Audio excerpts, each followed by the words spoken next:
this is not easy. So shortly after I left the person I loved more than anything in this world, I could still cry about it. I left them. They struggled with addiction. It had spiraled out of control. I made the very difficult decision to leave. I did not want to leave, even though they probably think I did. I did not want to leave. I had to leave for both of our sakes.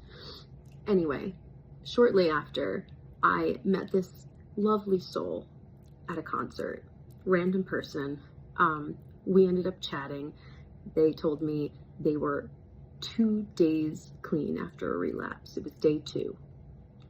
And we got into this whole conversation, and I asked them, they were so kind enough to answer a ton of questions I had. I was trying to understand the psyche behind the choices that people who struggle with addiction make. And they said this thing that I found so insightful.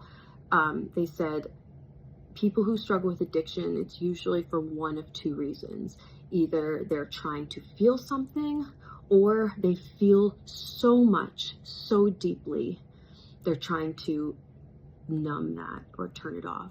And I realized, hearing that, oh, that's why I love and am drawn to people who struggle with addiction so much, because their capacity to feel and love is so deep. It's truly a gift.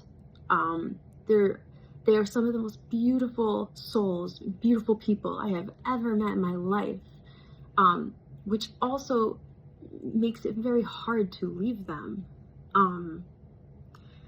And that's why I think it takes a while for a lot of people, which is enabling and not helpful, to stay, because people need to have consequences. But hearing that that insight from this person who struggled with addiction themselves really made it so much easier for me to understand and to forgive the person who I had been hurt by, and find such a deeper sense of empathy for people who struggle with addiction. And I stand by it to this day, that people who struggle with addiction are the most lovable humans on the planet. And that's why I think that the White Chip show is so important